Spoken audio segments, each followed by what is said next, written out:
Ինչ է պետք, ինչն է պակասում արաբական աշխարհի հետ Հայաստանի սերտ գործակցությանը։ Առաջարկ Հայաստանին նախագծի գաղափարով նախկին փոխվարչապետ, Անվտանգության խորհրդի նախկին քարտուղար, падգամավոր Արմեն Գևորգյանը ներկայացրել է ամբողջական հայեցակարգ, տարբերակելով արաբական աշխարհի հետ Հայաստանի հարաբերությունները իսլամական աշխարհի մյուս երկրներից։ Որպեսզի արաբական աշխարհի հետ հարաբերությունները դառնան ռազմավարական ուղղություն, Հայաստանը պետք է առաջարկի ոչ միայն բարեկամություն, այլև իմաստ, որը թաքնված է 3 լայն ոլորտներում։ Առաջին՝ Հայաստանը որպես մերձավոր արևելքի քրիստոնեական ժառանգության պաշտպան։ Երկրորդ՝ Երուսաղեմ, Պաղեստին եւ հայ-իսրայելական հարաբերությունների արաբական համատեքստ։ Երրորդ՝ Սիրիան որպես պարտքի, հիշողության եւ հնարավոր ապագայի տարածք։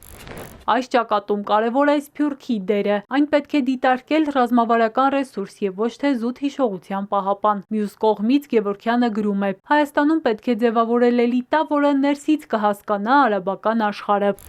Կարևոր է նաև հայ առաքելական եկեղեցին։ Այդ աշխարհում կրոնը հարգվում է, ուստի եկեղեցին եւս պետք է իր բնական տեղը զբաղեցնի նոր ճարտարապետությունում։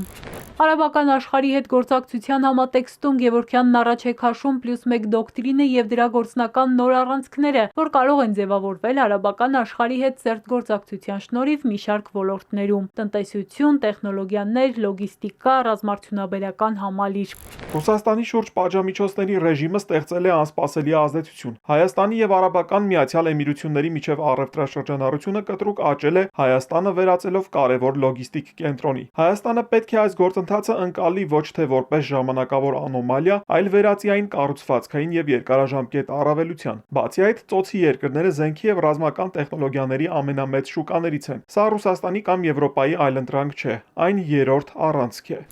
Այս փուլում, երբ ավանդական արևմուտքը տառապում է ոչ միայն ինքնարեֆլեքսիայով, այլև ներքին մասնատումով, իսկ Ռուսաստանը եւ Իրանը պատժամիջոցների տակ են, ըստ Գևորգյանի, արաբական աշխարհը դառնում է տարածք, որտեղ Հայաստանը կարող է աշխարհի հետ խոսել հնարավորության եւ ոչ թե կախվածության լեզվով։ Էրմինե Ղարիբյան, Էպիկենտրոն։